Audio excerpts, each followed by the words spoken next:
Big Josh Thompson. We call him Mr. Joshua because he's a killer. What's up, my man? You back from Japan?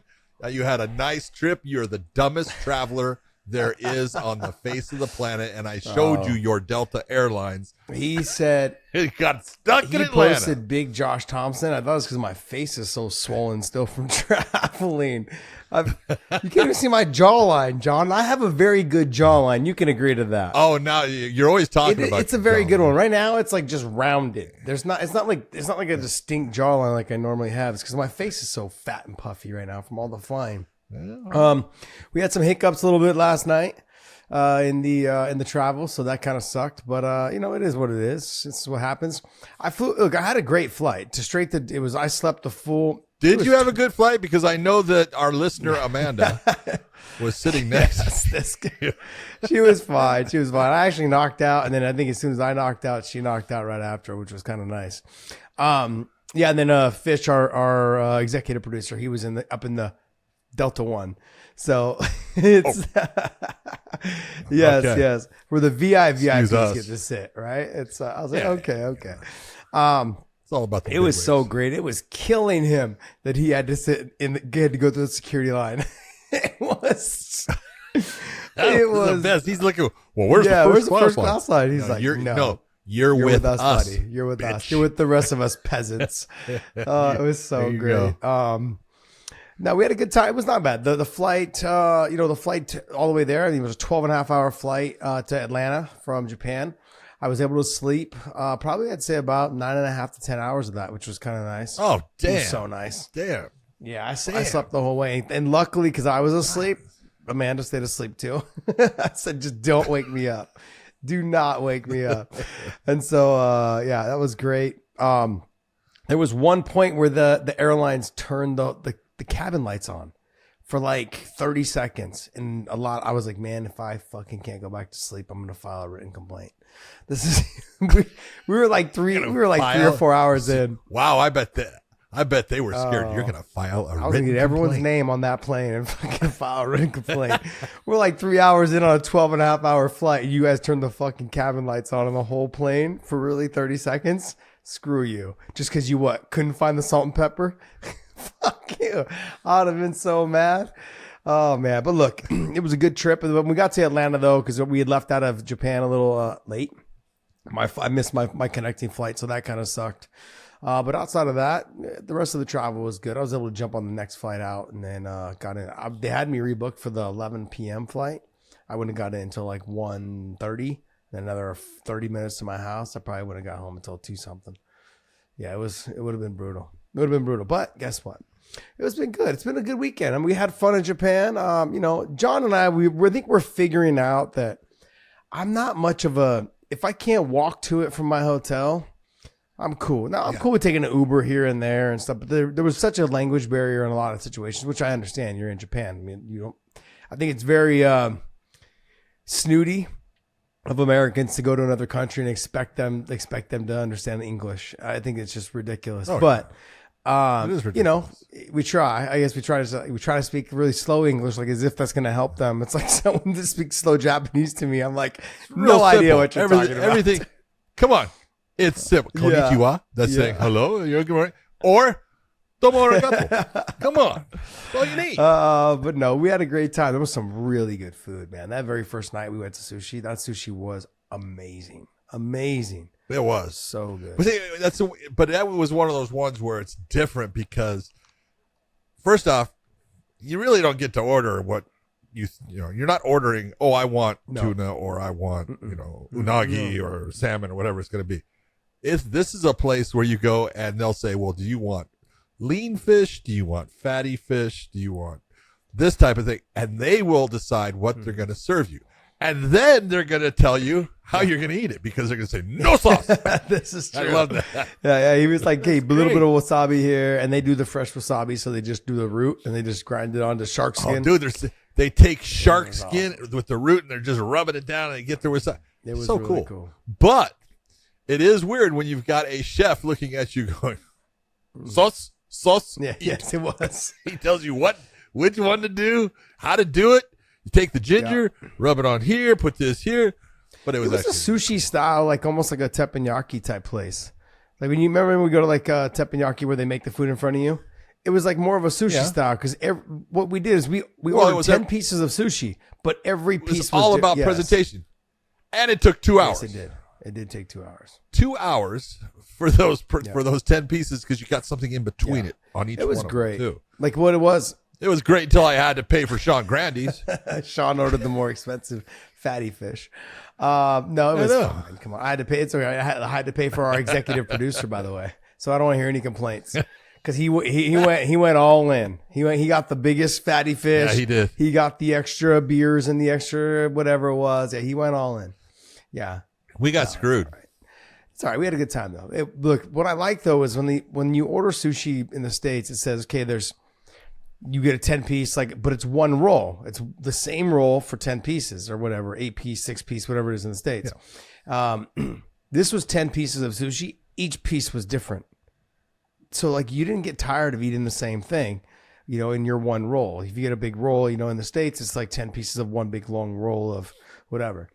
But it was funny because it was so original. And we were with, who were we with? I was with Jay and Jay's from Philly. And I said, yeah, as soon as I walked in, man, I asked him if we could do a Philly roll. And he's like, you did not. I was like, hell no, I didn't do that. But it was just funny because to see his face when I said it was great. It was great.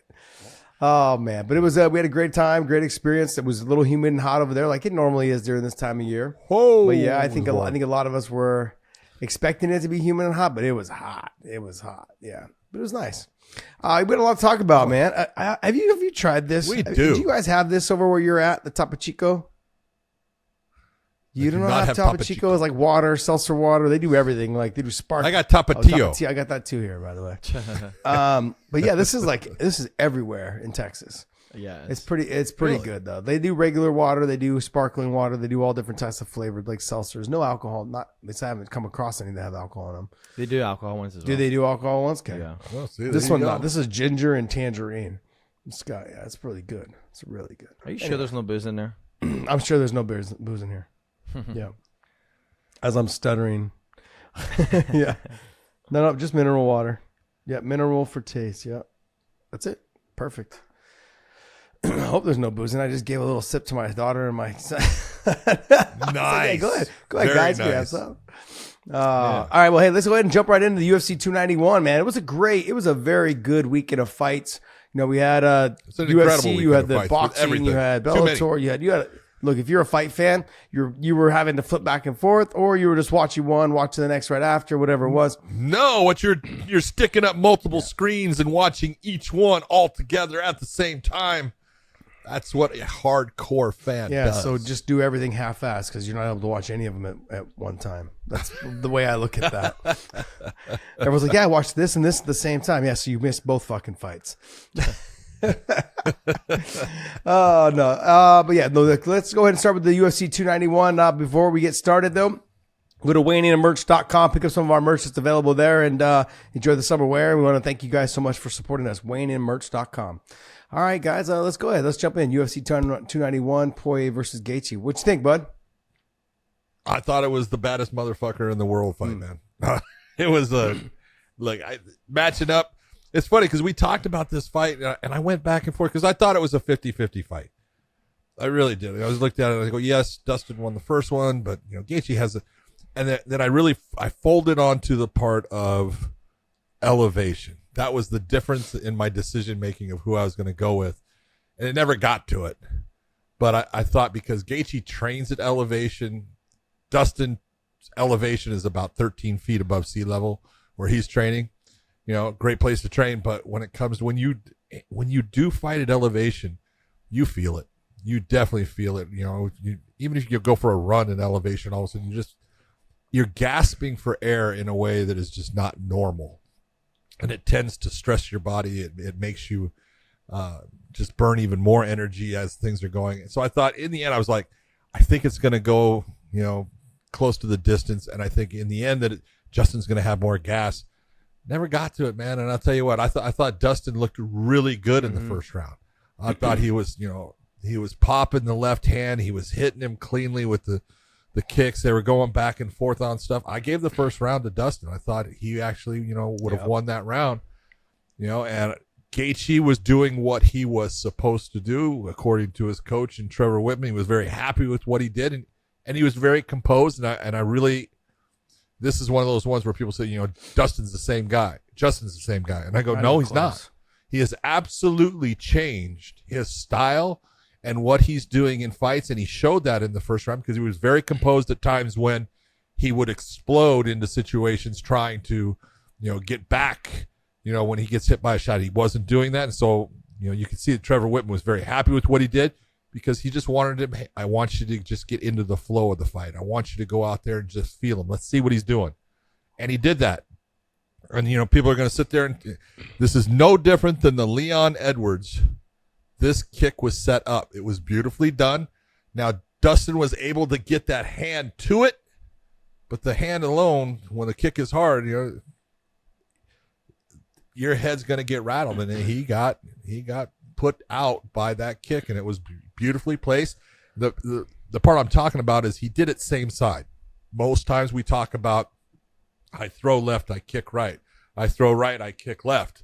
And he came with a right hand, right kick, which is awkward as you're the guy seeing it because you're thinking that if he's going to come which way, he's going to come the opposite way. And he came up with that kick. It was well timed, beautifully placed, and he got the win, and he deserved it. And, great fight. I think if those guys fought 10 times, it's going to be 5-5. Yeah. They're just so evenly matched. I think I talked to nauseum, I think, last show just about how Justin's changed. This was not going to be the same fight. He was not going to just listen to his interviews. Listen to the way he talked back then. Just not even around the Dustin fight, but other fights. He loves this stuff. I'm doing this. I'm doing that. He loved the way he fought. He likes the way he fights. That back then.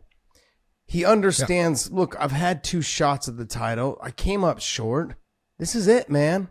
That he's got a sense of focus about him. I'm not saying he's going to win the title.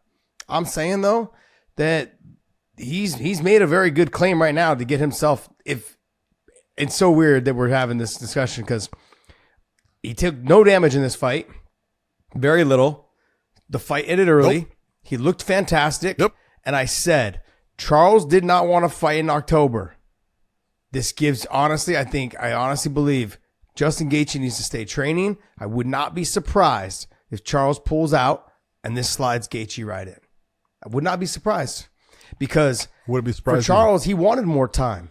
I need more time. This gives him a way out. Go get it. Now, the chances of him beating Islam, of Gaethje fighting Islam, and then the chance of him winning, I don't know. I'm going to lean obviously towards Islam, and I have nothing against Justin. I love Justin. I think he's fucking fantastic for the sport. I think he's a great fighter. But because if Charles ends up fighting Islam and loses, then he won't be able to fight until Islam potentially loses. This gives him a chance to say if Justin does beat Islam, I slide right in with a guy that I've already beaten. Perfect. True. So if I'm the UFC and Charles is kind of backpedaling a little bit, I'm okay. Justin, get ready. Slide you right in. Chance you beat him, and now you have you and Charles fight again. Then now it starts breaking up. Now it starts mixing things up a little bit more. Just speaking out loud. I mean, if it happens, it happens. If it doesn't, it doesn't. But I could see something like that because Charles just didn't want to. He wasn't too eager to take that fight because it was too close. And last time he fought him was there in Abu Dhabi. So this is another situation where I think Justin would be like, hey, I think Justin, if he is smart, he stays on track, stays training, stays developing his game. Get ready for October. Just keep that in mind. Maybe even weigh in as a backup. You never know. And there's so you take a look at it. There is so much time. He can take a nice couple weeks off, up to a month off, jump into a camp, and be right there. So you're absolutely right. It could happen. But I just looked at this. I thinking off the top of my head, you gotta love a guy in Justin Gaethje. I would say out of his last 10 fights, how many have gone to decision? 1? Yeah, the Chandler fight. Chandler fight, which was a phenomenal fight. Phenomenal fight. But how many have gone to decision? 1. Michael Chandler. Fiziev. 2. Oh, 2. That's right. He had Fiziev. I forgot about that. Nothing besides that. No, yeah. He either wins by knockout or TKO, or he loses by knockout TKO. Loses by it. Which, he's called the human highlight reel for a reason, but I do believe that this version is a better version. Absolutely. It may not be quite as exciting, at times, because you're not going to get that guy, because he got stung. If you look, he got hurt in that first round by Dustin. Dustin hit him with a clean left hand, and you could see when he went back, he was having, some issues with his stability and stuff. So he's just he's a gutsy goddamn fighter, but he is fighting smarter now as he's getting older in the sport and realizing, hey man, I can't take all of these, car crashes all the time and continue on. So I got to do this a different way. He really showed that in the first round. He did get hurt.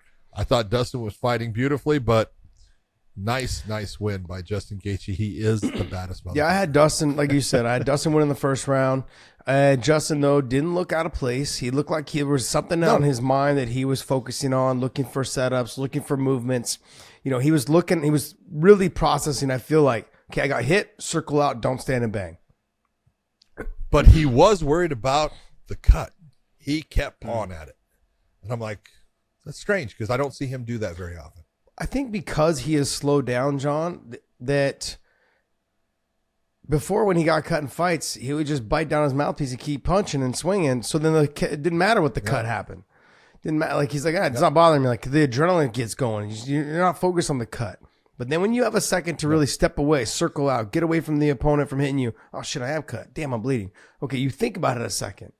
He was never the fighter that concerned himself with those little things. Because look, I'm going to go out there. I'm going to knock this guy out in a second. Like that's the way he thought. I think I said in the last show, I had said a while back that I was always a big fan, liked him. I was like, and even when he was with the WEC, all of those things, or not WEC, World Series of Fighting. But after his first several fights in the UFC, I was like, man, you can't keep crashing your car this way, like that type of mentality. I go, because you're a great fighter, you're fun, you've got power, you do a lot of great things, you got good wrestling, you're all of these things. But I started getting concerned more for his health, just because it doesn't matter how much I love watching him fight. I still think that way. I think about fighters past. I'm 5 years removed around that from the sport, and I got to be honest, man. There's a lot of things that just don't click anymore in terms of mentally. There's things that physically they aren't the same, and I'm only 5 years removed. When I hit another 5 or 6, and it's also too. The least as I don't work out as often and as hard, I've noticed I have more problems physically. So when I get back into working out, I have less problems. It's holding my body together. Like it just is making me feel better. And all these fighters, and I'm not just talking about Justin, I'm talking about every fighter. When we're done, you got to stay working out. You got to stay on the grind. I'm not saying you need to push yourself to the limit like you're going to fight. But you need to keep the same type of energy. Don't just think you can run off and not train. I've only been training maybe twice a week now, and I'm feeling a big difference. When I was training 3 to 4 times a week, I felt a lot better. So I got to get back on track. The move kind of threw me off a lot, but now I got all the weights and the equipment here. But I'm just being honest. I didn't want to see back then, and I know he kind of took some offense to something that I said on our podcast a long time ago, because I had posted it, and he's like, and he writes down, he just wrote derp. Like whatever, pretty much, but that was very respectful. I get it. Like he didn't like what I said. He's like, derp, like it's kind of funny, but I was like, look, man, it's because I care. You want fighters to feel, I love the way you fight, but I want you to have a life after fighting. Absolutely. When he first came to the UFC, he faced Michael Johnson first, and I did that fight. And look, he got hurt multiple times in that fight, 2 times badly. Right. And after the fight, I'm, talking with him, and I said, hey, fantastic performance, brother. I said, especially coming back. I said, you as badly as you were hurt. He goes, I was never hurt. And I go, yeah, you just don't remember it. I go, you were hurt bad. He goes, John, I was never hurt. And I go back and watch the fight. And it's like, yeah, you were. But, you got to look at those, and you got to learn from those things about, again, I can only take so many crashes before the crashes start to make my car limp down the road. Yeah. Look, he's on his way. I think he probably would be next in line for a title shot. If Charles does pull out, he slides right in. So I hope he stays training. Absolutely. All that stuff, all that positive stuff being said about Justin. But I'm going to go on to the next thing about Dustin, the positivity he showed in the press conference. Oh, God damn, I love it. There's not. I've said this forever, but I just wasn't able to put it as eloquently as him. It was very smart. Look, you're winning at life, man. This is not like, and I was telling you when we were having lunch the other day? People put too much emphasis on a fight. Yeah. Fans put too much emphasis on fights. Fighters at times put too much emphasis on the winning and losing of a fight. Like it's life or death. And I keep telling people, it's a fight. If the worst thing that ever happens to you, I said it to you, if the worst thing that ever happens to you is you lose a fight, you got a fucking great life. Don't worry about it. It's no big deal. Yeah. And it's not. You go out, you do your best, and sometimes your best is going to get you where you want to be. Sometimes your best is not going to be good enough, and that's okay. As long as you're giving it your best, you can't ask for anything. I admire the fact that he said it so nicely. He said it perfectly. It's like, I'm winning at life, man, and not in at a stage when I was younger, coming up, this sport wasn't even around.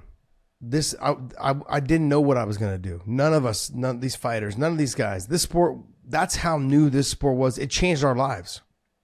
None of us would ever had this lifestyle, ever. That's right. Dustin making the amount of money he's making right now, Gaethje making the amount of money he's making, the amount of money I made, I don't think we would have ever made that amount of money doing anything else that we maybe would have got ourselves into. Possibly. Yeah. But I doubt it. Yeah. I really, really do doubt it. And when he said, I'm winning at life, fuck, those couldn't be more truer words. Fucking A. There you go. Like that. And just, it was nice to hear him say it. It was great that he understood. Look, I've been here. I've done that. You know, it's fine. I'll get myself back. No one wants to lose. Man, you do this to win. And but there can only be one that wins. And sometimes you're going to come up on the short end of it. And it sucks. But you put it in its perspective, you understand it, you learn what you can from the experience and move on. Hey, man, but tip my hat to both these guys. I know the fight didn't go as long as everyone was thinking, or they didn't have the back and forth battles like it was the first fight. But look, this is the fight game. This shit happens. Dustin's going to be back. I see Dustin making another title run. He's still young. He's not old. He's been around so long and fought the who's who in this sport. He's not old. He's got another run, at least maybe even two. What is he, 33, 34, Dustin? I don't even know if he's that old. He might be 32, 33. How old is he? 34. I don't think he's 30. 34, okay. So 34. 34 years old. He's got another run for sure. And then how old is Justin? 35? Dude, is he older? I think. I was thinking he was actually younger. I was thinking 30. He's loading. 34 as well. Both 34. 34 too. Got another title run. Well, shit, Justin's got one right now. I was going to say he's right in the middle of it. Well, okay, what do you think of Conor calling out Justin Gaethje after the fight? It's a matter of staying relevant. You're not fighting. You're not, in the fucking USADA program so you can fight. You're supposed to fight Michael Chandler. You've got all these things going on, but no. But he keeps himself relevant just with one tweet. I don't think anyone takes him serious anymore. Like I don't think the fighters I don't do. think they do.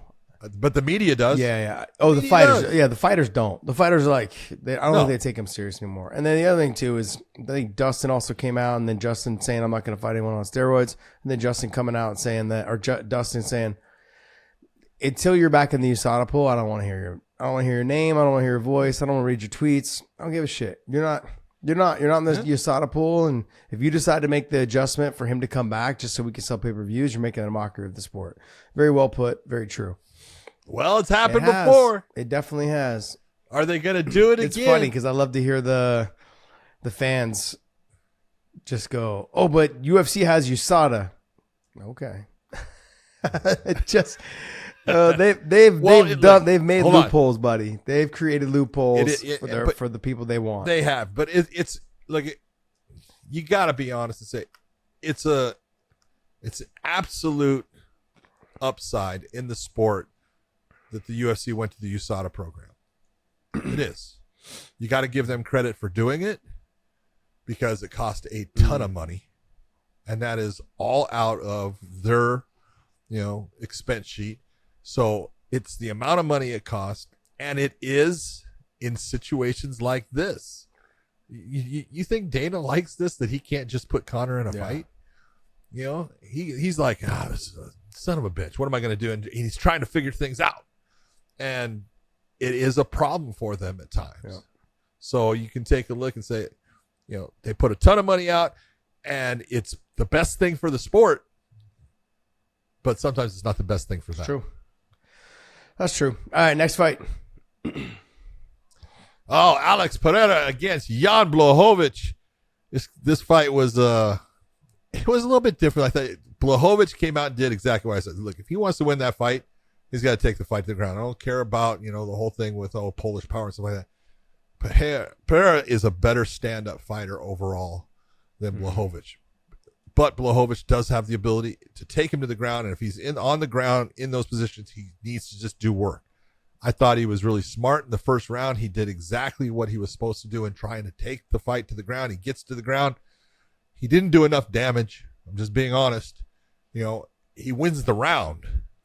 But the payoff you get from winning the round and getting that takedown is you have the ability to damage your opponent, where his ability to damage you is significantly less. And he wasn't able to take advantage of that. And that was a big problem for him when it came into the second round. I mean, I just looked at it as when I saw the amount of leg kicks, the amount of calf kicks, the amount of we able to break up the momentum of the fight for Jan. And everyone kept saying this is Jan got ripped off. Jan came out and put a tweet out there. He got ripped off. I was like, no, you didn't. I had him losing the fight. Yes, he lost the fight. Just because you got a takedown with 30 seconds left in the third round after losing 4 minutes and 30 seconds in the round, you think the fucking takedown is what gives you the win? Come on. Bullshit. It was just I think the accumulation of leg kicks, knocking him off balance, knocking him breaking the momentum of and the rhythm of his combination or his shooting, all of those things. I mean, look, it wasn't the fight that we all thought we were going to get. That was the other thing. No. And what you see two fighters with this looming vacant title there. This is looming around their head, and the pressure. I honestly believe the pressure got to both of them. Neither one of them fought their best fights. It wasn't a great fight. It was like a fight, where it comes down to this from just I would almost say almost like a lack of action. But hold on. See, if you're in the Blachowicz camp, it can't be a great fight and you get the win. Because, Josh, to be honest, it's no different than when he fought Izzy. Did Jan Blachowicz win with Polish power when he beat Izzy? No. How did he win? He took him down and was able to control him on the ground, land some shots, dictate the placement of the fight, and keep Izzy from utilizing the greatest skill he has. That's what he needed to do to beat Pereira, and he wasn't able to do it. He was able to do it in the first round. He was able to get him down in the third round and do nothing, as far as he landed a shot to the chest. Really, after that, nothing landed that he. Well, I take some offense to your comment, John. You said he couldn't take. You're basically saying that people that take people down couldn't have a great fight. He could have had a great fight had he just postured up and thrown some damage. He just chose not to. Because he would have finished the fight. He would have finished the fight. What do you mean? He wouldn't or wouldn't? He could have. I think if Blachowicz, with his ability to strike and how strong he is, if he did posture up and just was throwing heavy, because there's no submission threat there. Where's the submission? No, I get it. I'm saying that you're saying he couldn't have had a great fight. That's what you said. No, I'm not saying a great fight going to a decision. That's not going to happen for Blachowicz in this. If he postures up and does a lot of good ground and pound, I think he can get him out. He could have. That's what I meant. Okay. So then okay. So we agree. He needed to stand. He needed to posture up. He could have had a great fight had he postured up and let the punches go, because he could have got him out of there. Yeah, he could have. Yeah, I don't blame him for what he did in the first round. He had his back. He was looking for the choke. I can't ask anything more of him. But for you to, be in the position where you're in the stand-up with this guy, now you're in the position where he's at his most dangerous. You've got to take him out of that. He wasn't able to take him out of that. And that's, he took a lot of hard shots. He took a lot of leg kicks. The calf kicks were eating him up. Yeah. And you can, again, it's when you hit the ground, what do you do when you hit the ground? Are you looking for the submission? Great. And you're attempting submissions. Great. You're doing, that's in its form, it's damage. If you're going after the punches, they can't be these little tiny rabbit punches. That doesn't do anything. You've got to posture up and do damage to him, because every shot that you land, every one, and you can see it in the other fights.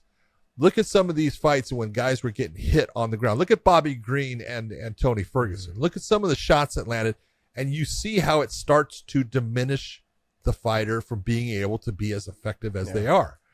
And that's what, I looked at Jan Blachowicz had to do those things to Pereira to be successful in the fight, and he wasn't able to do those enough.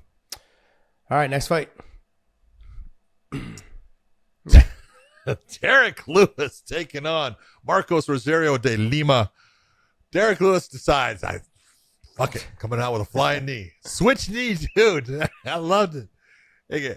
I'm not sure how much he hurt de Lima with the knee itself. You think he really hurt him badly with the knee? I think it knocked him off balance. I think it put him on his butt. And I always say, look, you cannot be underneath Derek Lewis when he starts ground and pounding. He lands big, heavy shots, and I think that just added up. And, he ended up putting de Lima away with it. When de Lima went to Turtle, he's just, you can only let him take so many shots before you say, dude, you got to move. And he doesn't want to move because he's just getting crushed. And Mr. Hot Pants, Derek Lima, puts another one away and has one of the classic, after fight, interviews. I love the dude, man. He takes his pants off. He's dancing all around. You gotta love him. Is that a Triple H thing where he does the? Yeah. What's it that called? Used to be Generation X.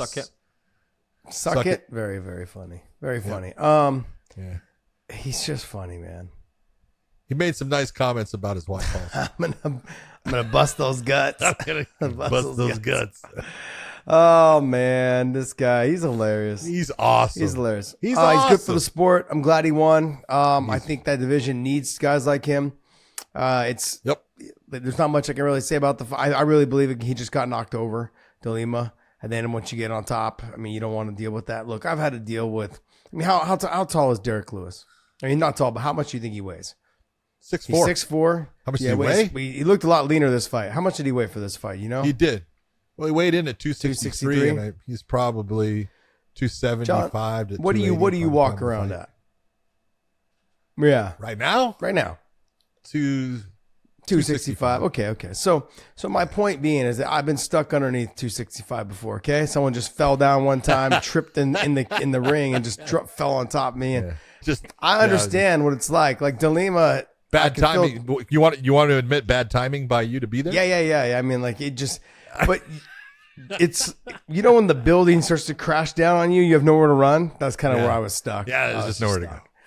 Yeah. Look, this is the fight game, but you definitely don't want to be under Derek Lewis. Derek Lewis, every time he's been on top of someone, pretty much every time he finds a way to destroy their life.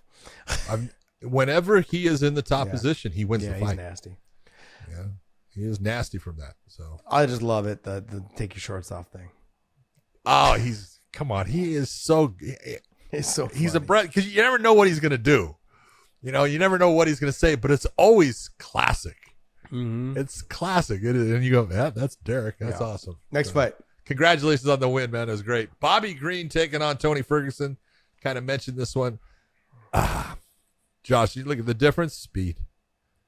Bobby was just way faster than Tony. He was able, one of the things, and I loved what Tony was doing. I thought it was the right game plan. Look, if you're going to, have someone that look, he's faster than me. I've got to put pressure on them and make it to where they're not comfortable and not feeling like they can just move whenever they want. They can just explode whenever they want. But one of the bad things when you're facing Bobby Green, not a whole lot of fighters can fight off their back foot. Bobby Green can fight off his back foot. And he did fight off his back foot because Tony was forcing him in that direction. but he was still accurate and he was landing some good shots. And just as the fight was going on, I thought Tony was working really hard. I thought he was doing, a good job throughout a lot of it. There was just the harder shots were always being landed by Bobby.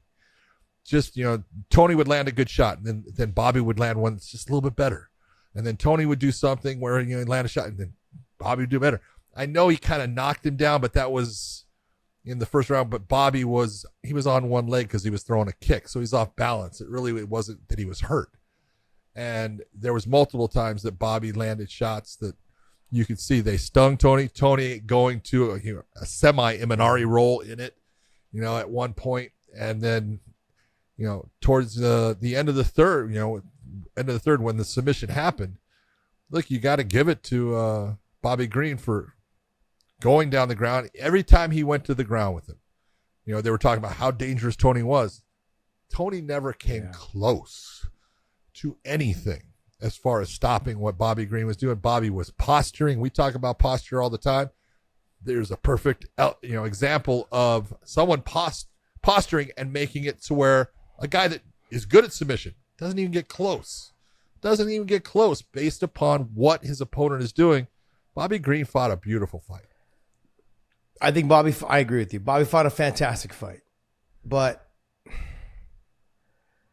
go ahead. Tony just looks old, man. Watching him shoot, he looks so slow. Like his shots were slow. Like he couldn't even go all the way to his knee for the penetration. He was. Well, it was all okay. Hold on. You know how? Let me ask you this: when you watch the shot, I swear to God, this is what went through my mind. When we teach someone how to shoot, what do we teach them? Level, drop lower levels, penetration shoot in. Step, yeah. Did it not look like a practice penetration step coming from Tony to get that takedown? I think he's almost like he does when he comes into the cage every time, and you'll see him, do a penetration step, and he'll do it back and forth each side.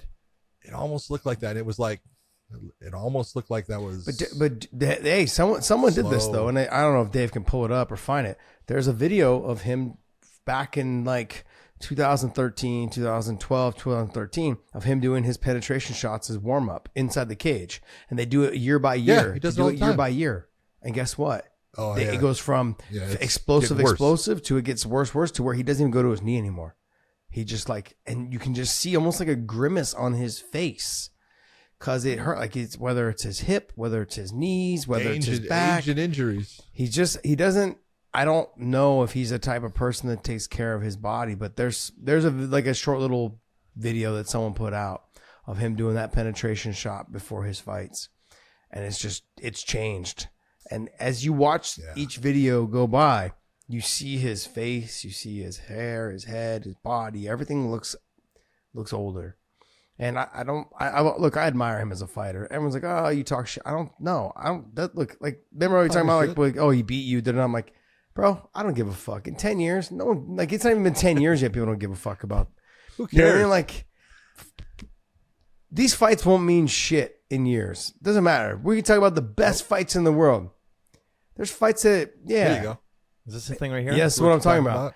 His shots, see, look how smooth he is in 2014, 2015. Look at now it's starting to slow down a little bit. 2019, and then 22. He does. Look, see that one. He doesn't even do it. He doesn't even do that one. He did it. He did it to the one side. He went to shoot to the other side, and he just fumbled it. So it's just, that's what my point was. This video was, and I'm watching. I'm like. And he just physically looks older as he goes. You look at his shoulders, look at his body, look at his chest, look at all those things, look at his facial features. Well, there's no doubt. I'll put the link below for that clip, by the way. I just don't want to play it. Copyright. It's sad. And I like him. I think he's fantastic for the sport. I get into what we talked about with Justin Gaethje. When I had said, look, I don't want you to keep wrecking your car this way. This was 5 years ago, maybe even longer than that. 6-7 years ago, I said this about Justin. And he's making the adjustments now. He looks fantastic, dude. That was a very smart fight on Saturday night. Yep. Tony, he's just getting older, and his fighting style doesn't allow for him to. No. He's a pressure fighter. He's a pressure fighter. Justin's a pressure fighter, but I want you to think about this. How many times did you see Justin Gaethje pressing Dustin Poirier in that first round. Only a couple times. He was mostly the guy that Dustin was forcing him back, but he was accepting it. And that right there is a huge change in what you're seeing out of Gaethje. Yeah. I mean, it's just, I'm looking at him like, look, this is what, 6 in a row now or 7? Is this 6 losses in a row for Tony? I want to say 6. I think it's 6 in a row. 6 in a row. 6, yeah. We mean, but where do you go with him on this? You keep him on. You know there's not another title run in the mix. I mean, my honest opinion is he looks depleted, possibly for this weight class. Do you have him go up and fight guys like Michael Chiesa? Do you have him put the weight on? Because he looks very like he takes his diet and nutrition seems like very serious, but it's like to the point where almost, what's the word, anemic? Like he looks really just skinny. Yeah. And I'm like, he had muscle, like when I fought him, before I fought him, all those things. Like, he physically had some muscle. He was always kind of skinny, but he always had some muscle on him. No, he's a lean fighter. He's lean muscle. But he's got a body frame to carry 70. You know, and he does, but he fought at 70 early in his career. He didn't like it. So, but yeah, I guess it's also as you get older, it's harder to keep the weight on. It really is.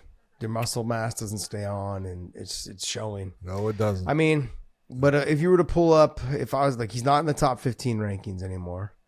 It's the first time his first time. Before this fight was the first time he'd been out of the top 15 in like over 10 years, over a decade.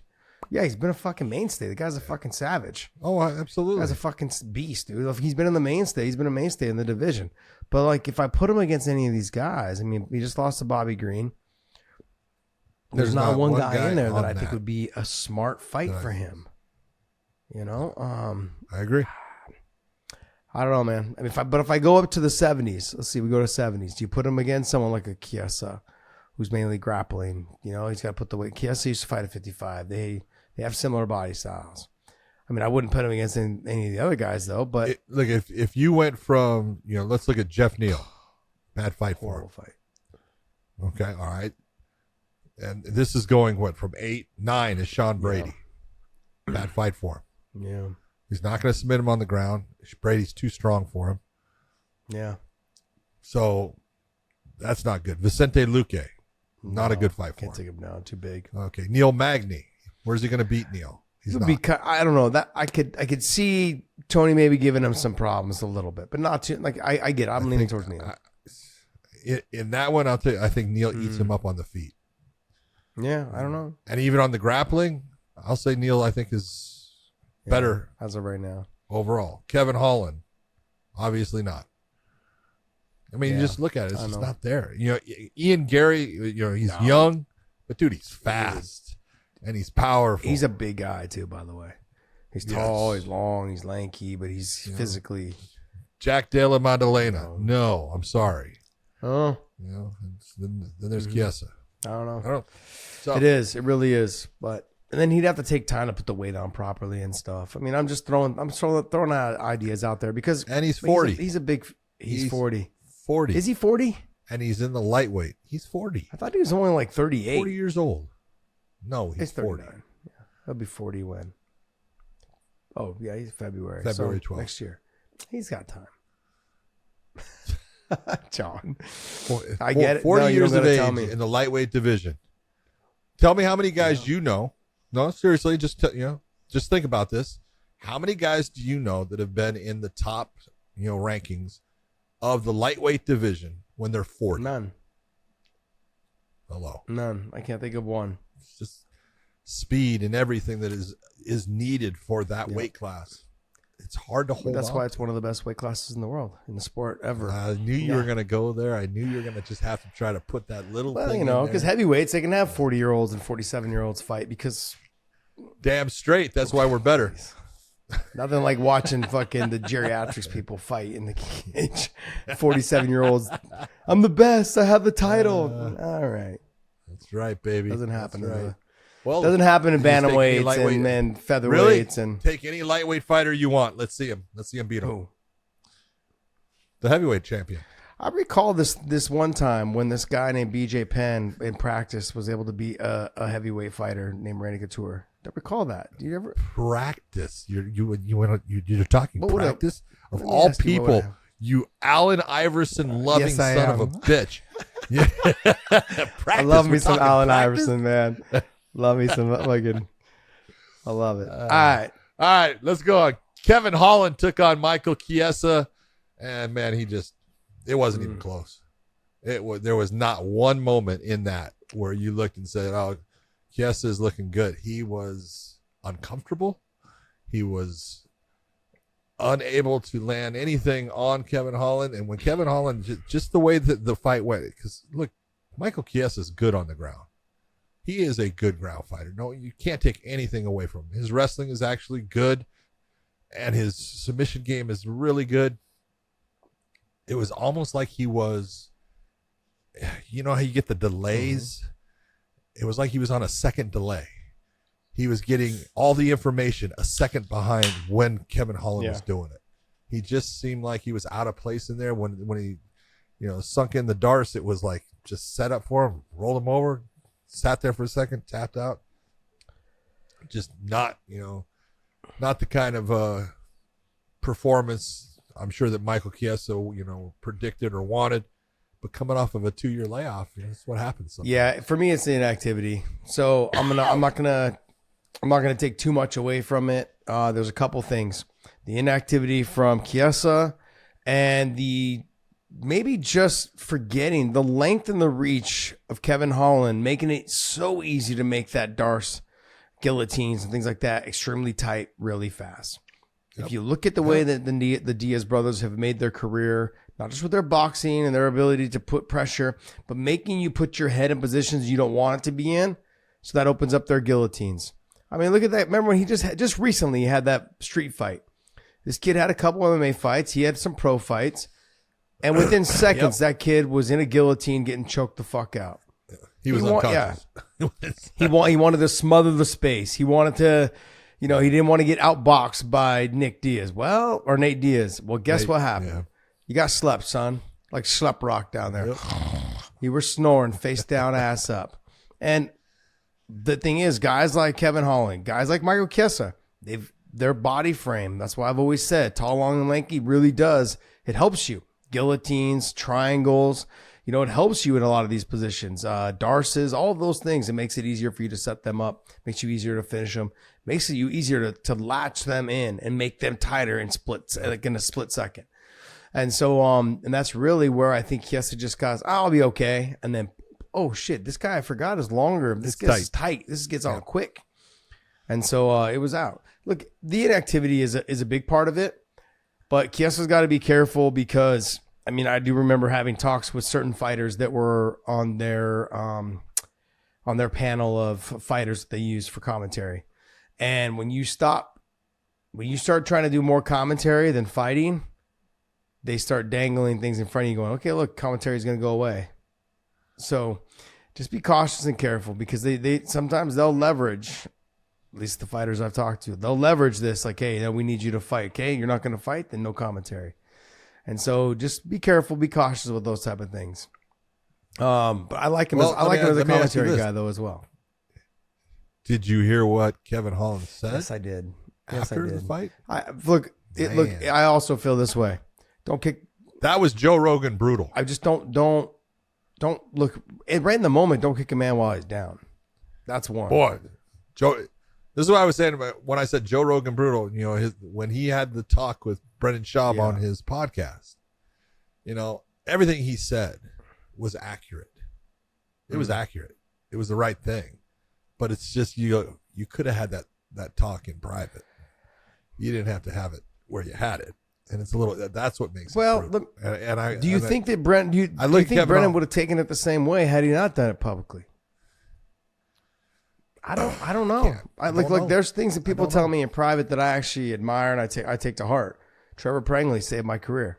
I say it all the time, man. I say it publicly. I say it to my friends, my close friends, and I've told you this several times. I was out being a total douchebag, fucking partying all the time, at clubs all the time on a Wednesday, Tuesday. I found every night to go out. And then I lost to Clay Guida. I found a reason to. And I lost to Clay Guida, and then Trevor Prangley waited until after. He's like, I was going to tell you during camp, but I wanted to see if you would just self-destruct. And so after the fight, after I lost, he's like, look, you're doing this, you're doing this. He's like, he even took a little tally. He's like, I remember when I got here the first day. On Tuesday, you went out, and we're only a month out from our fights. He's like, and you went out that night. He's like, and you didn't come home until 4. Then you went to training at 9 or at 10 in the morning. You went and ran in the morning. And so I didn't break my routine, but you're not actually getting better. You're not actually making yourself better on a daily basis. But I was got to get sleep. Yeah, all those things. Right. So I'm not going to, I don't know. It just, I look at this and I want him to be successful. Kevin Holland, I think, is in this situation. That I felt like he was kicking him while he was down. And I think in the Brennan and the Joe Rogan situation, I was like, look, let's think long term for you. You're a funny guy. You can be a comedian. You're also, he has the gift of gab, all those things. Let's start working on the shows, podcast you with doing all these things. It changed his life for the better. Very well done. That's what a good friend is for. Absolutely. Next fight. All right, we had let's say that this was the preliminary main event of Gabriel Bonfim against Trevin Before Giles. you get there, John, do you want to touch on the Wonderboy Pereira situation? That was the main card. Oh, yeah, let's talk about what Wonderboy decided not to take the fight with Miguel Pereira based upon him missing it by, it's actually 4 pounds when you think about it, because he gets the 1 pound allowance, but he was 174. That's 4 pounds over what's supposed to be the weight class. Yes, he gets the 1 pound allowance, so it's a 3 pound miss. But you have to figure out that, Stephen Thompson has had that happen to him before, and it didn't work out well for him. The opponent that he fought got the win over him and stuff. So I don't blame Stephen Thompson in any way for saying, no, I'm not going to take the fight. The real question now is, does he get paid for it? Because at this moment, he has not gotten his show money, even though he did weigh in. He was ready for the fight. But based upon the fact that he was the one that decided, no, I'm not taking the fight, once it was offered to him at a disadvantage as far as his opponent not making weight, he would get more money based upon the fact that he gets some of Pereira's money, but he decided not to take it. So he hasn't been paid for it. So it's a hard situation. We'll see if that changes. It might change. You never know. Go ahead. I was going to say, Josh, I would love to get your thought there as well, because his rationale was that he's at the point in his career where he shouldn't have to be sacrificing his chance at going back for a title shot at almost 40 years old because someone just missed weight because they didn't take the job seriously and weren't professional. No. And he's at that age now where he can't afford to do it, and he thinks it like Michael Pereira, because he took the Darren Till fight when Darren Till came in overweight. He kind of thinks that Michael Pereira was just like, I'll take the fight, whatever, and I'm not going to bother cutting the weight. No, here's the thing. No fighter should have to jeopardize that situation. None. Your job is to make the fucking weight. That's your job. And when you don't, 20% doesn't make up for the fucking loss. If I lose 50% of my purse. So I'm only getting 20% back? Fuck no. People just think, because you get the 20%, they think you're going to automatically win. It doesn't work that way. I don't get my 100% and then my extra 20%. That's the fucked up part. And so on top of that, I agree with him in terms of he's at that age where if I do lose, this is setting me back. If he gets a loss, it sets me back. I'm so done. And I think there needs to be tougher consequences for fighters that don't make weight. I can't. 20% is not enough. It's not enough. And I'm not saying you got to take more money. I'm saying that you've got to do something more. I don't know what it is, but you've got to do something more about it. And that comes from the promotion. That comes from, I don't know, the commissions can get involved. But what happens is, and I'm going to be, and I speak very highly of my friend all the time, but in one of these situations, he was the bad person in this situation, Anthony Rumble Johnson. He missed weight, and then I coached and cornered him that same time, and I was on him about making weight. He fucking didn't make weight. He missed it by 6 pounds, and then he fought the Japanese guy. What was his name? Anyways, the guy he fought, he knocked him out in like a minute and a half. I'm not saying the fight would have been any different had he made the weight, but he would have been a lot more depleted to make the weight. It's 6 pounds is a lot. So, and Rumble was a guy that had power no matter what. But so that's why. But 3 pounds is a lot. It just, but in this situation, like that guy, I never saw that guy again. He was a good Japanese fighter. I know he fought again, after that, like once or twice. I think his name was Yoshida. Was it Yoshida? Can you look up Rumble's record? I don't know. What weight 170. class was it was at 170, yeah. It was right after, I think he fought Luigi Floravante. It was either before that or after that. What was his name? He's going to kill me now. Right there. Oh, Yoshida. Yeah, it was Yoshida. Yeah, so it was right after he fought Luigi Floravante. Yeah, and then Yoshida, and he missed weight with the Floravante fight also. He missed weight on that fight. So it just, there was a couple of little things. I mean, look, there's fights. I just don't think there's a big enough penalty. Because what happens now, you out there, you get starched by this person who just missed weight by 6 pounds or 3 pounds. So what should the penalty John, be? I'm just bringing you the problem, man. I don't have the solutions for this one, dude. I can give you. Look, we've had this conversation in rules committee meetings and things like that about what could we do different, and it's come down to, well, let's take a point to start the fight. So they're a point down in it, they lose the money, and they're a point down in the fight.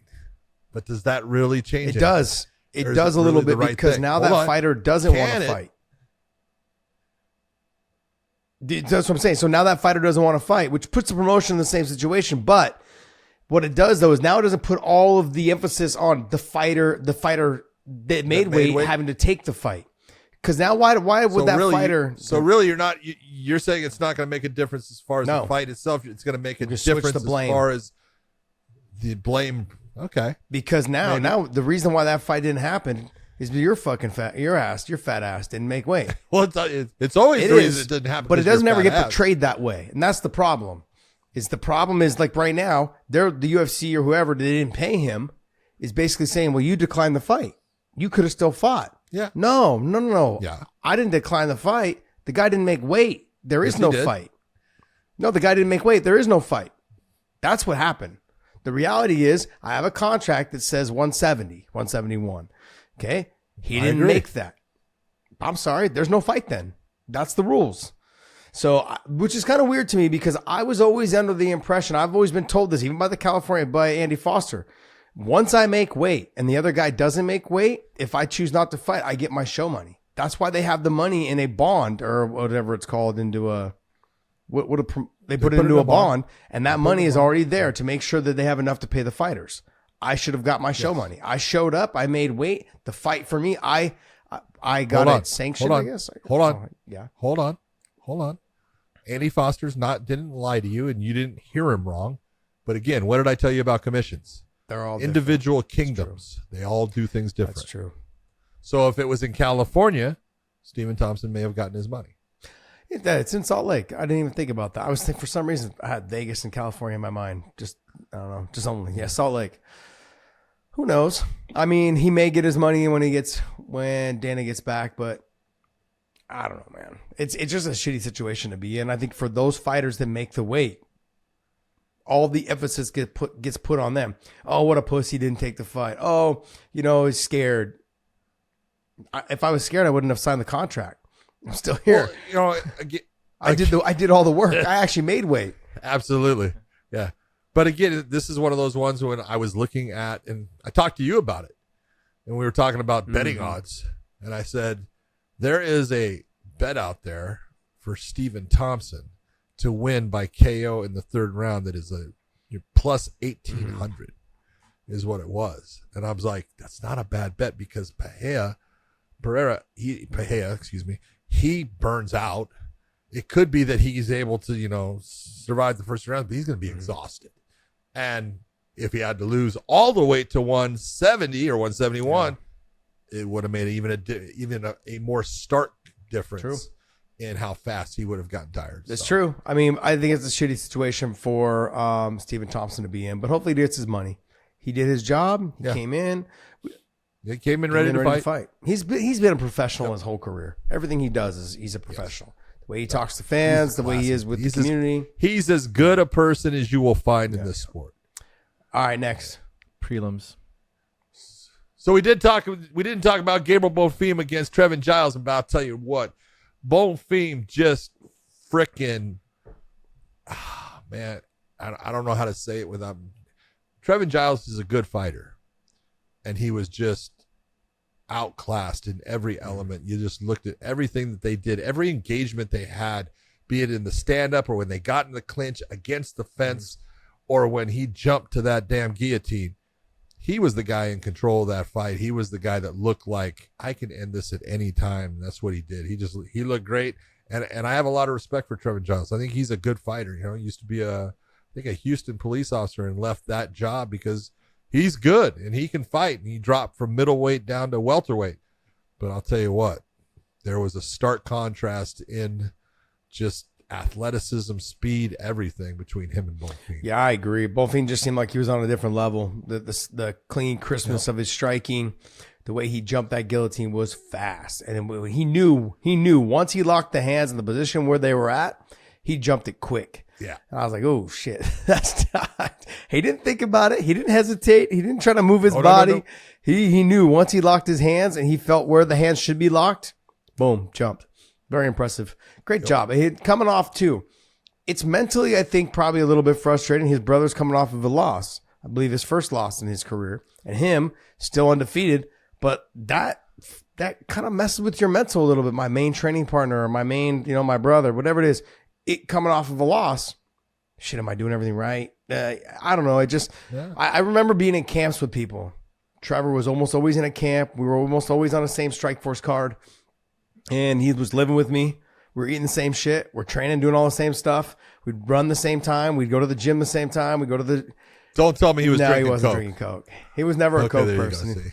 He was never a Coke person. But my point is that when the fighter you spend the most time with in camp loses, you're like, shit, did I do everything right? Is it going to affect me? It is disheartening. A lot of us are superstitious too. I mean, we don't like to admit it, but we are. We have little quirks about us that are that way. So... makes us human. Yep. All right. We got so much to talk about with other promotions too.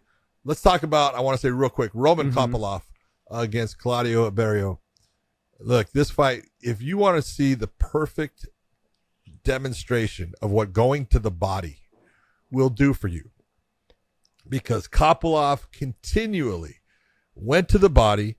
He did it with jabs. He did it with hooks. He did it with kicks, teep kicks, roundhouse kicks, knees. He attacked the body of Iberio where you saw Iberio's hands getting lower and lower and stuff. And then he would go up to the head and then Iberio's hands would go high. Now, Iberio had his moment where he kind of rocked him and went back. But the kick that Kopylov ends up landing was all based upon the body shots and where the hand placement of Iberio was based upon, I'm getting eaten up to the body. I got to stop these. And it was just a well-timed, well-placed, beautifully done. And that's what a solid body attack will do. I agree. I thought he looked great. I thought the head kick was slick and fast. But, I got to be honest, man. I was actually more impressed with Jake Matthews. I thought Kopylov looked fantastic, but I think to me, Jake Matthews he's been putting things together. He's getting a lot better on the feet. He's good on the ground, but also in this fight, what was it? The push kick that went up to the gut, and then all of a sudden it became this. I want to talk to you about this. The controversy between the tip of the foot landed, but I could see possibly how the heel went into the cup. What's the conversation as a coach, or not coach, ref or judges? What are you guys looking at for that? Well, I had someone on Twitter ask me, and it's very simple. Look, people they have this fucking idea, and they cross over sports all the time, Josh. MMA does not have a low blow foul. Okay, there's no low blow foul. That comes from boxing, and low blow means what?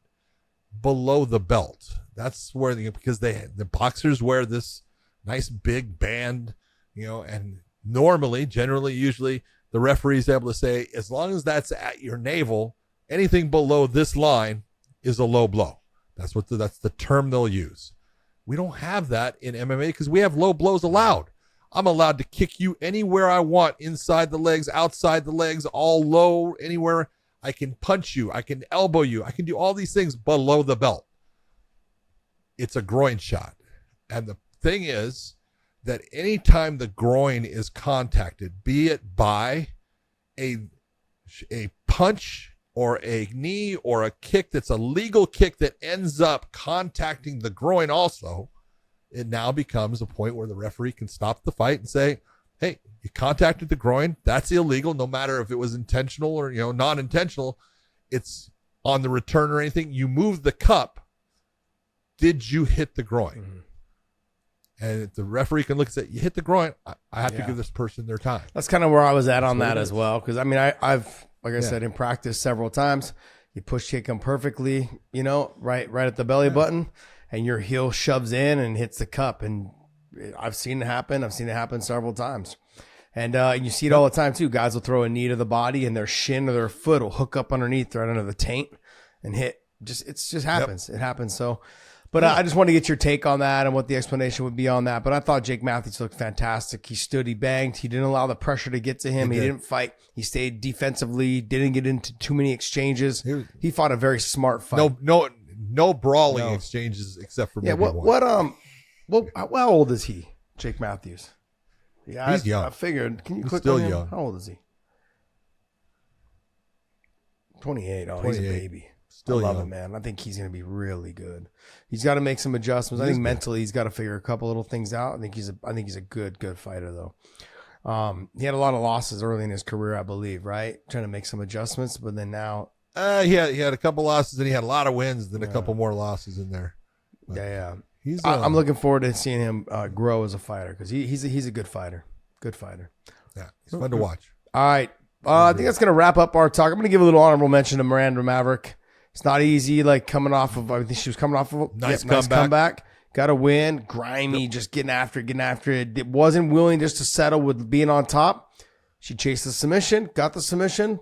Beautifully done. Fighters, sometimes what happens is takedowns come. You're able to control the top position, do some work.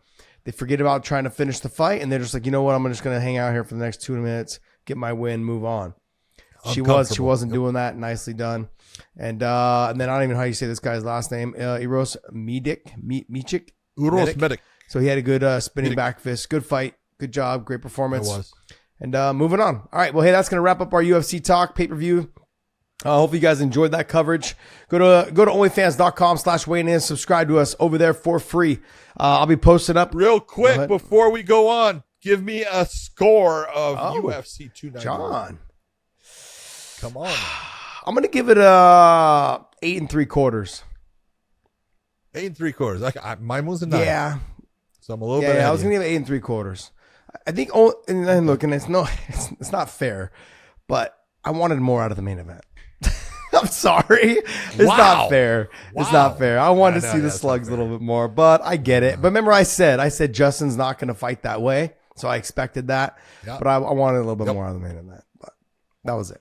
Good stuff though. The Bobby Green and the Tony Ferguson fight kind of shocked me. I thought it was going to be a little bit more competitive. Boy, I'll tell you what, Bobby looked good in that one though. Hey, look, speed. Yeah. It's a bitch. It is at the lighter weight classes. Okay, so go to onlyfans.com/weighing-in. Subscribe to us over there. It is free. Want to thank you guys. I'm going to post up a bunch of stuff on the content today and talking about, or giving videos of us over in Japan. So just kind of see what we ate, seeing what we did, just kind of hung out. John and I had this really good ramen over there. It was like a tomato soup ramen. Tomato ramen. Never had man, tomato it was so ramen good. Like that. So good. All right, guys. Well, hey, hopefully you guys join us over there. And we're going to do a live show this week, I believe, on there now that John's internet seems to be fixed a little bit. And we can actually do a live show. We can do a live show now. John was having struggles with the internet for a second. So I think we got it all fixed. And that's why we get to see his beautiful face as much as we have in this show. All right. And let's go into Bellator. Bellator and Rizin's co-promotion with Pitbull versus D'Souza. Satoshi D'Souza. We're just going to talk about the Bellator card. We'll also give you a little talk on Juan Archuleta and Patricio Pitbull and their performances. And in the Rizin? was that in the Rizin card? But let's go ahead and talk. Let's go main event right now. You had Satoshi D'Souza who came in on last minute's notice, literally like 5-6 days. real last minute call. He was eating at a barbecue. He had some meat in his hand. He was getting ready to take some more, ready to eat some more. He looked at the food and he put it down and he went and ran. He's like, okay, look, let's get after it, I guess. What do you think, John?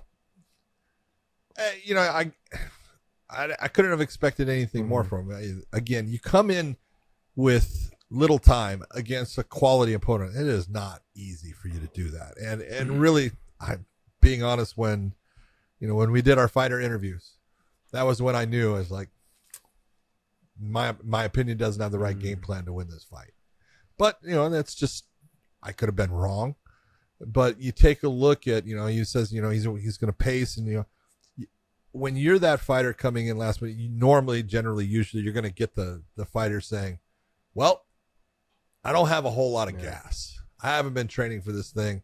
So I'm good with submissions. I'm going to go after him. I'm going to try to get him while he's dry, see if I can, pull off a good submission here.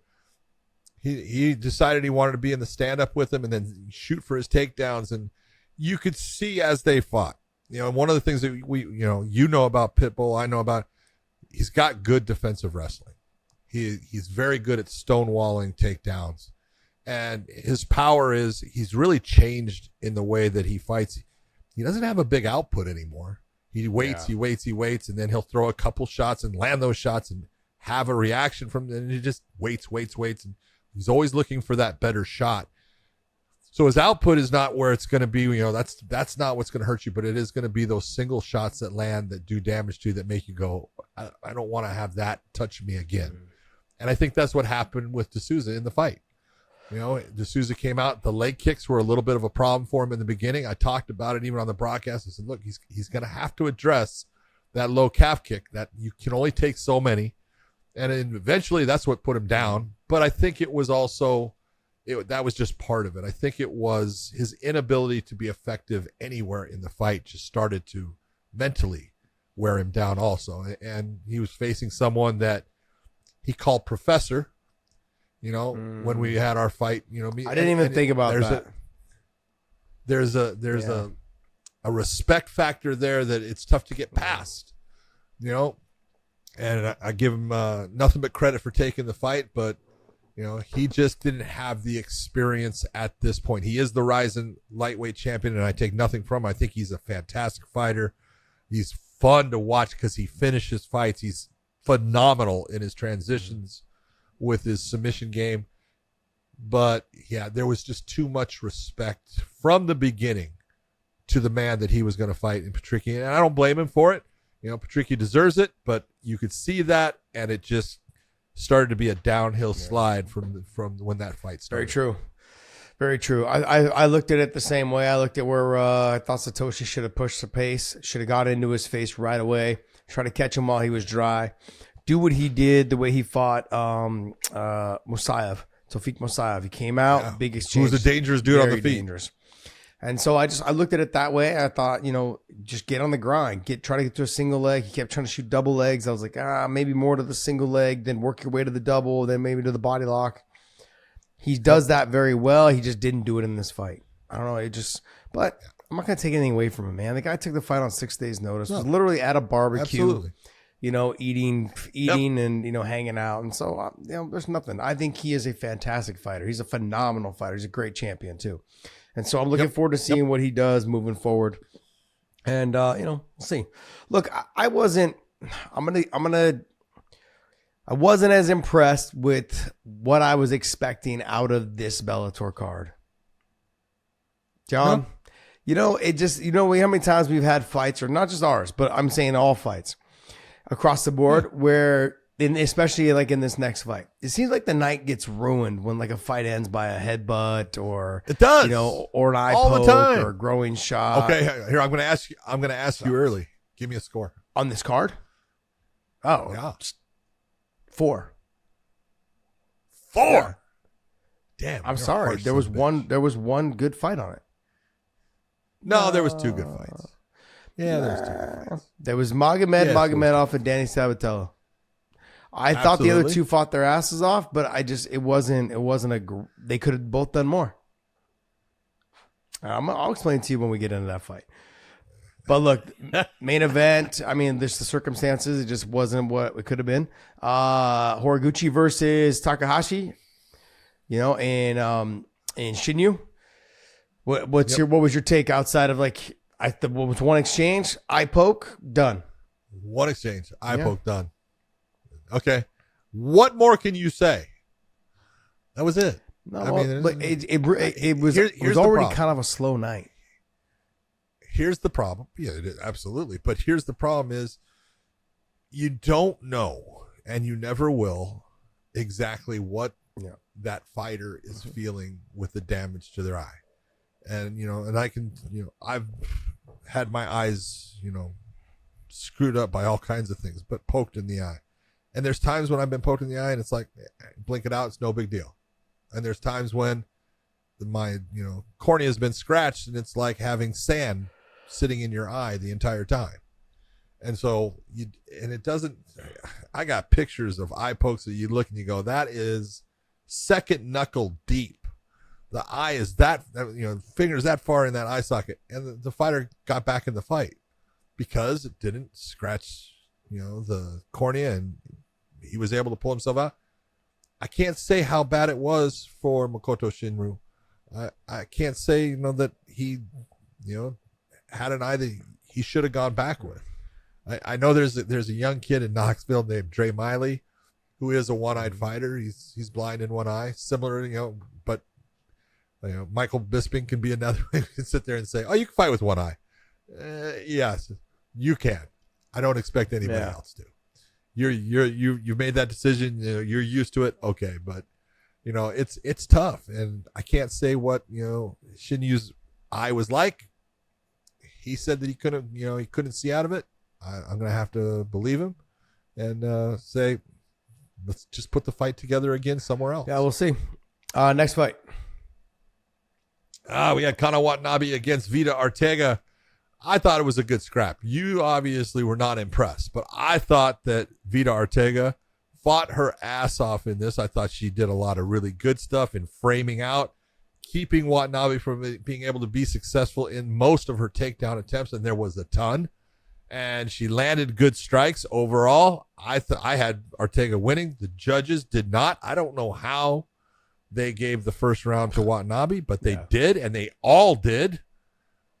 But it had to be based on the last little bit that happened in the round is the only thing I can think of. It's like, did you forget everything else? But okay.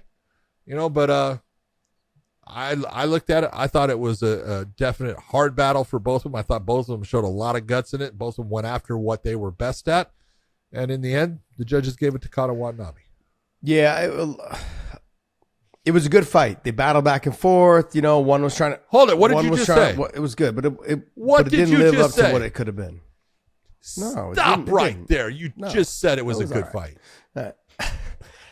I like Vida. I thought in the first round, if she would have fought the rest of the fight that way, as the fight went on in the second and the third round, she started just throwing one shot.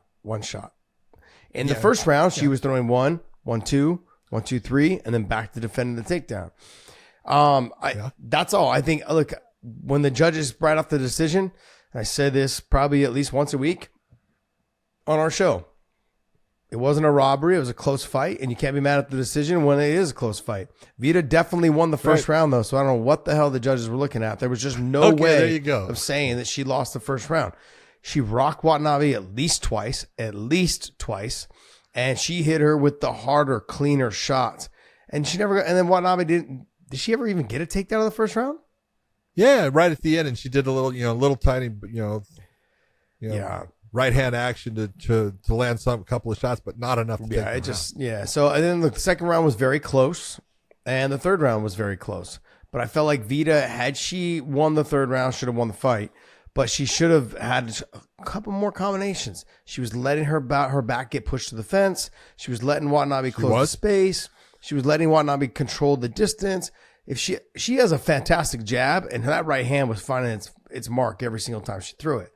Throw the 1, throw the 1, 2, throw the 2, 3. Like she wasn't active enough.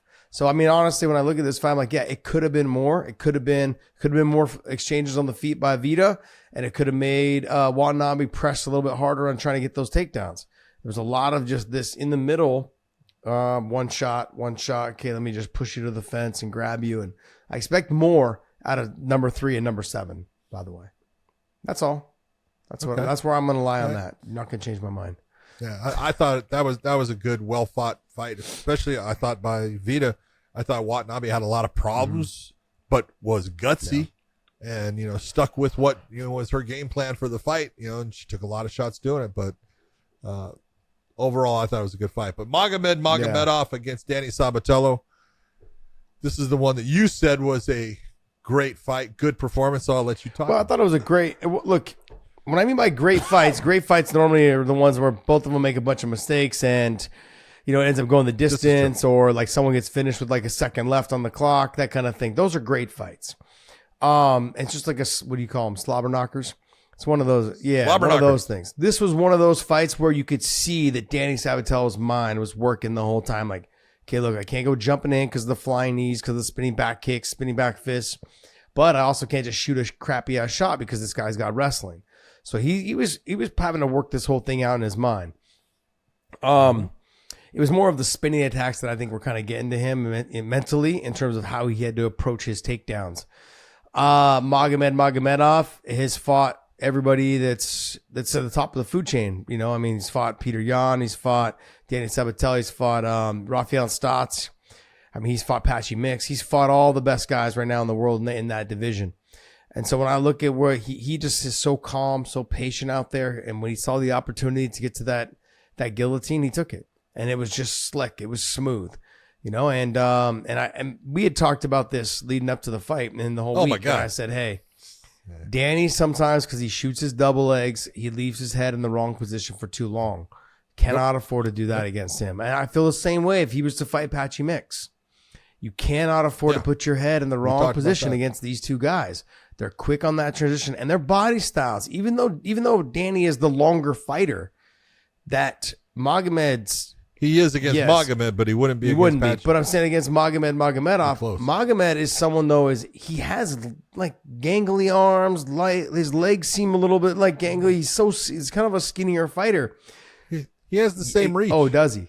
So he's got longer arms. So I'm thinking to myself, I'm like, damn, man, like this is crazy. So to think that Danny just had to be very patient, and Danny doesn't fight patiently. He's got to find the way to start working on that a little bit. But because you can get away with it in training, doesn't mean you can get away with it in a fight. Every fighter is different. Every person you step in there with, they're going to do something that you haven't seen, you haven't felt, you've never dealt with before. Almost every fighter will bring that to the cage. They have their little tricks up their sleeve. And in this situation, man, Danny ran into it. Danny drove more into the takedown and led him into the tight guillotine. So yeah, especially with when that hand got trapped, he was in trouble. Yep. But you take a look at it, and let's be honest, Danny Sabatello is going to be a problem for a lot of guys based upon what he is, and what he is what I call a high RPM fighter. He runs his fights at a high RPM, and he dares you to stay with him, at that pace, because he's going to break you down if you don't get the submission. If you can't catch him, he's going to break you down with pace and pressure and putting you on the mat and just revving that engine and making you work past that comfort zone. That's what he is. But he's always going to have to be careful of the guys like Magomed or Apache, where this is a guy, submission-wise, he will catch you. You make one mistake in where you decide to put your head on the takedown or where your hands are going to go or anything, they can catch you because they're that slick with it, and that's what happened with it. But I think he's going to be back. I love Sabatello's. I love him as a fighter. I love him as a person. He cracks me up. But I love the fact that even his opponents know. Everybody that I've ever, they'll say, man, he's a talker. He's a big mouth, but he doesn't cross the line. And I love that about him because he tries to promote the fight. He will say all kinds of, and I keep on telling him, quit saying your opponent sucks, because if your opponent, if you have a hard time with him, that's saying you're having a hard time with someone that sucks. If he beats you, then the guy that sucks beats you. I said, you want to say he sucks compared to me? Okay. But don't say he sucks. I mean, he's fun. He's a good guy. He was on our flight. He was on our flight too. So he's a good guy. Nice guy. Andre Korshkov versus Lorenz Larkin. I thought Andre Koreshkov fought the fight that he needed to beat Lorenz Larkin. They had just a fucking beautiful fight the first time. And he needed to stay away from the moments that Lorenz Larkin was successful. I thought in this fight, Lorenz just let it go by. I thought he was relaxed. So I even said it, during the commentary during the fight. I said, look, Lorenz is, he's got his back. He's just relaxing right here. He's letting Koreshkov work. And, because it's in Japan and you can hear everything. And he was basically right, in front of me. And he turns his head. He goes, yeah, you're right, John. And it's like, yeah, but you needed to turn it up because at the end of that fight, and I say this all the time, Andre Koreshkov was spent. He was exhausted. And Lorenz Larkin is, just jumping around, moving around. He's got all kinds of energy. And it's like, Lorenz, man, if you had burned that energy during the fight, there might have been the difference in you getting the win here and you now walking away with a loss against a guy that, I'm being honest, I think you proved you should be the guy coming out with the win. But you didn't do it. I fought very similarly against Bobby Green. Just cruised, pressed against the fence, just kind of like looking around in the crowd. I mean, I don't know. There's days, you have those days. You're like, you're like, you feel like you're in such phenomenal shape, but it's not a 5-round fight. And he literally gave away the first round just by sitting on his butt going, oh, I'm good. I'm just going to chill him and let him keep working. I'm going to kind of try to get up a little bit, but not really. Try to get up and just put pressure on his arms. Yep. Just gave away the fight. It was a split decision loss. I mean, you gave away that first round. That's pretty much what happened. So that sucks. It is what it is, man. But I mean, at his age, like he's really just out here trying to make as much money as he can. I feel like he could have made a run for the title. But not. I think he still can. Like that. I think he can fight with anybody there, because most of the time, like he's not easy to take down. Koreshkov's wrestling has gotten damn good, and for the most part, Larkin stopped most of his takedown attempts. But when he got him, he didn't get himself up in time, especially in the first round. He didn't even try. All right, well, hey, let's go ahead and that's going to wrap up our Bellator talk. Let's go right into Juan Archuleta. Juan winning the title, buddy. Juan Archuleta going against Ogi Kubo. Man, first off, Ogi Kubo is a good fighter. I've always enjoyed him. He was part of the Ultimate Fighter. I don't know what season it was, but it was the one with like Brandon Moreno and all them. And I think he went to the finals of that one. But he's just a tough, in your face, good wrestling, but just doesn't have big power in his hands. And if he can't get the takedown, it's usually a difficult fight for him. And I thought it would be difficult for him to get the takedowns on Juan. Juan's, a good wrestler also. So Juan ends up, 3 rounds, gets the decision. He deserved it. He did the more damage with the striking and everything. And you got to give it up for Juan Archuleta. Take a look at, man, this is a guy, I want to say he was he 4 weight classes in King of the Cage? Now that is King of the Cage. I'm not, but I think he got 4 belts in different 4 weight classes. Just having to jump the weights like that is just horrible. That's just crazy. But, it is King of the Cage. So, it's not like, when you look at like Patricio going for that 3rd title, that's different. Or if someone in the UFC was going for a 3rd title, if it was, Conor or someone in a different weight class, fine. That's totally different. But he's been the bantamweight champion in Bellator. And now he's the bantamweight champion in Rizin. Boy, he's had one hell of a career. He has been impressive, and he's fought the very best there is out there at times, and he's always in the fight.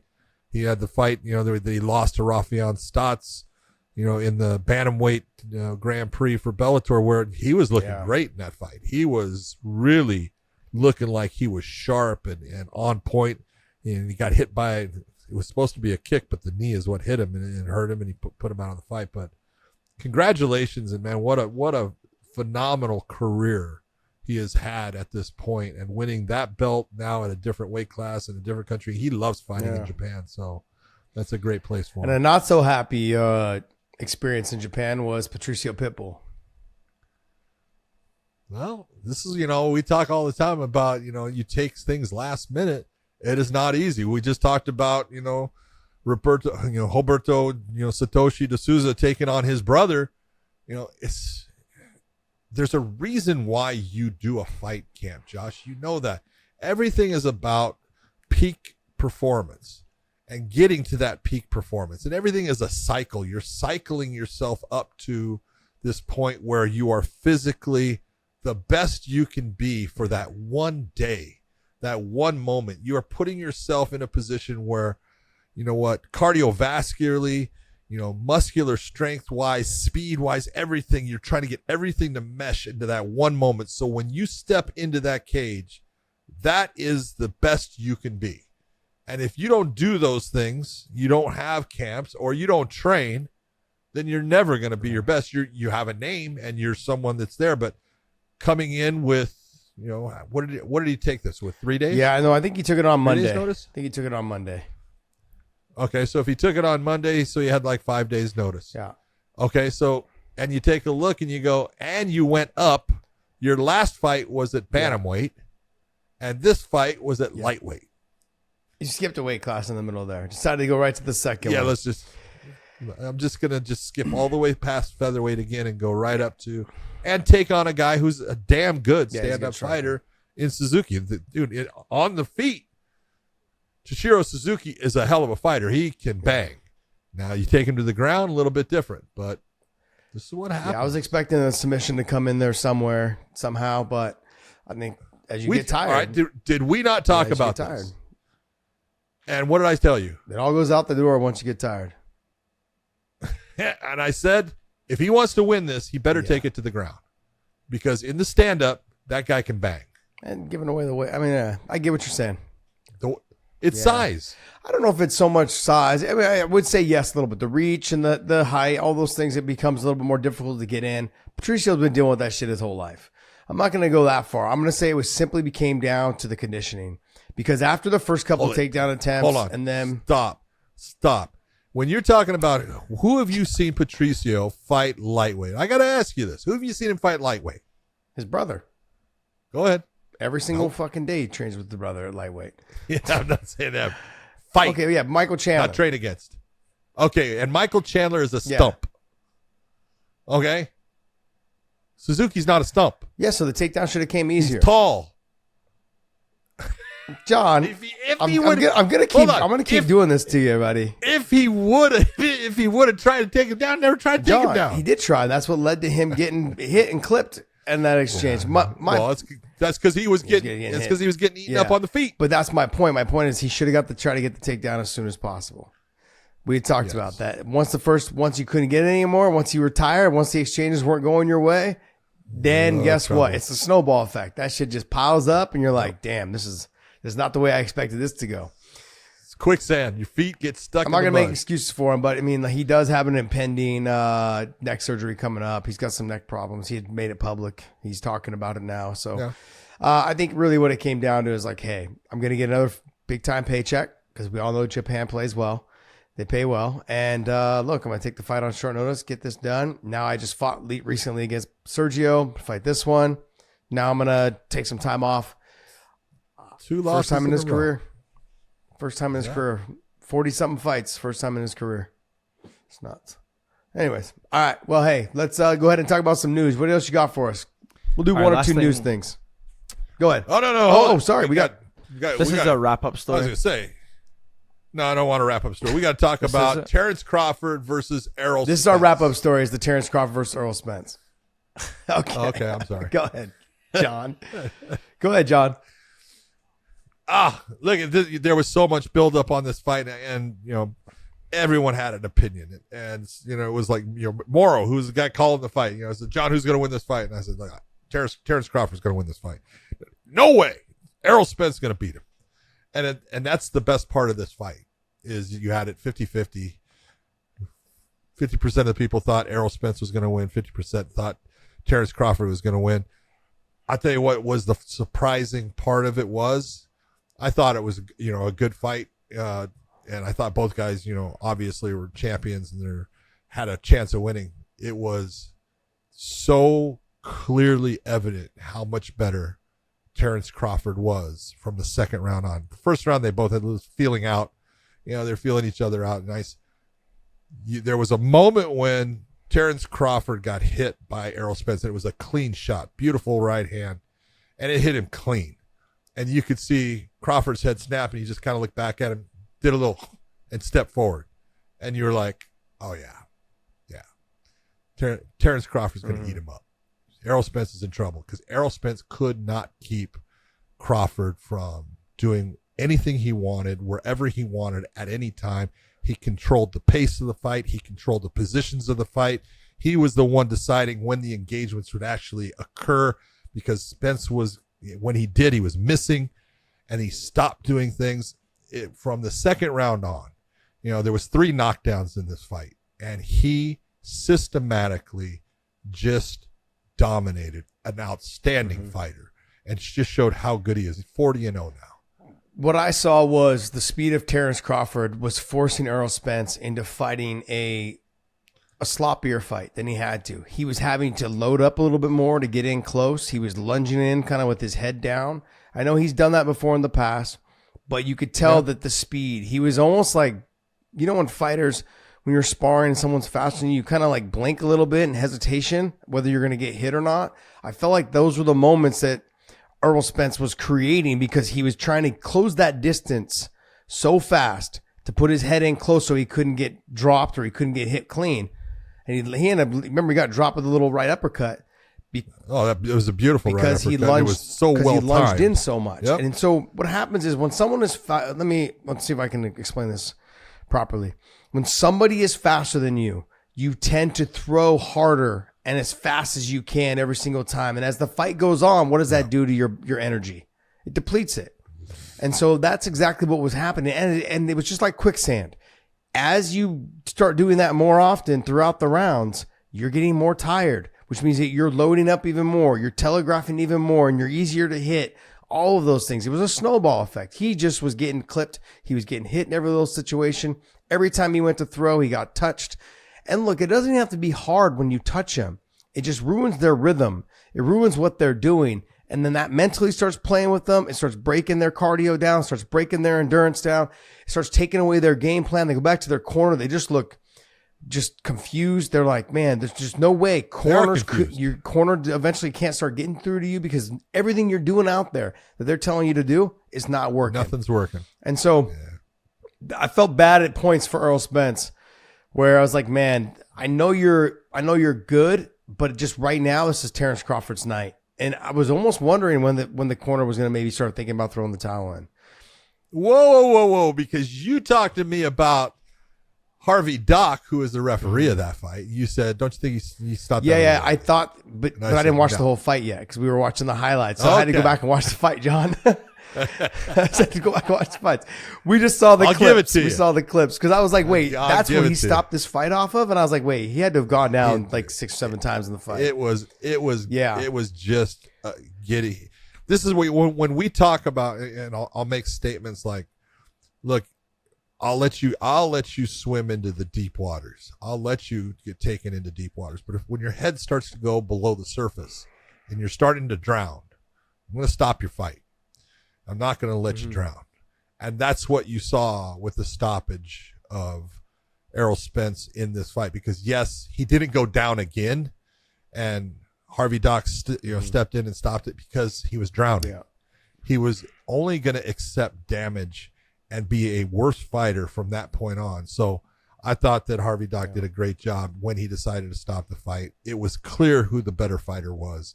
And, Errol Spence can come back and get a rematch on another day, and maybe. Let me ask you this. Different fight at 154? I don't think between the two. No, between 3 other people, John. Of course, between these 2. I mean, if you're going to say, John. I'm going to say this. Years ago, Terrence Crawford was in the Gleason's gym in New York, and there wasn't a fighter in there that held a candle to him. And there were some good guys in there, and I was in there, and no one held a candle to him. It was like watching fucking men amongst boys. And when the only times I've ever seen Terrence Crawford not look exceptional was when he was fighting someone that he knew was no danger to him, and he was kind of bored with him and just playing. He was on point for this fight. He knew that this was a fight that a lot of people were looking at like, oh, he was going to lose. And he wanted to show everyone that what he could do. And man, I know, Charlo was there, and I know he was even talking to Charlo during the fight. Knocks Spence down. Spence is getting countered, and he's talking to Charlo, saying, "Yeah, you're next." And I think Charlo's a great fighter. I don't think he can fight with him, and I think at 154, same thing happens. Yeah. You think it's no? different? I don't know. I don't think so. Only based on because the speed is still going to be there. And on that speed's going to continue to create problems for Errol Spence or for anyone else that fights him. He's fast and he's accurate. He throws straight. He throws straight from the chin. Super accurate. From the chin to the face. Yep. And he's accurate with his shots. He doesn't miss him because he's a sniper. Exactly. And so I don't know. The weight maybe because now Spence may not be as depleted, but let's all be honest. Errol Spence has not been the same fighter since he was in his car accident. So. I think it's and so people are already calling for him to retire. I'm like, Jesus, come on, man! Like the guy loses one fight, and that's the biggest problem with boxing. And he lost a fight to a fucking guy that's a pound for pound fucking. The biggest problem with boxing is that once the O goes or once someone loses, it's like they're done. They just throw them away. Yeah. Fucking, it's like garnish to the side, right? Like how you pull the panties to the side. Like that's kind of what they do. They just get rid of it after that, and that's. Can you explain? I don't understand. Can you explain that to me, please? It's but it's and so I feel bad because like the kid, he's not a kid, but this guy is extremely talented. Yes, extremely talented. So what are we having this conversation where he should retire? People have calling for his retirement now. I'm like, what are you talking about? All those are the same people. That when you're looking, they're saying, oh, he's going to win. So he lost, and again, yes, he lost. But who did he lose to? He lost to Terrence Crawford, who is a fucking animal. He's a savage, and the best there is in that, weight class, undefeated himself. And it's like, so he lost a fight. Big deal. Congratulations, Errol. Go enjoy the money you made on that fight. Exactly. You deserve it. All right, guys. Hey, that's going to wrap up our show. Go to WeighingInMerch.com. WeighingInMerch.com. Pick up some of our apparel there. We want to appreciate you guys for continuing to support us. OnlyFans.com/WeighingIn. Subscribe to us over there. Thank you, guys. I know we're late on this. This has been, John are going to get another show in here for tomorrow for you guys and try to get that thing up by Thursday morning. We want to thank you guys for hitting us up on Twitter, following us, doing all these things, staying with our podcast. And look, some of the traveling is going to start to die down a little bit, the big traveling anyways. And so we're going to try to get back onto our routine, our Sundays and our Monday, whatever, and then our Tuesdays and Wednesday drops. So I want to thank you guys for being fans of us and supporting us and hitting us up. John, take us away. For what he just said, ditto. See you guys.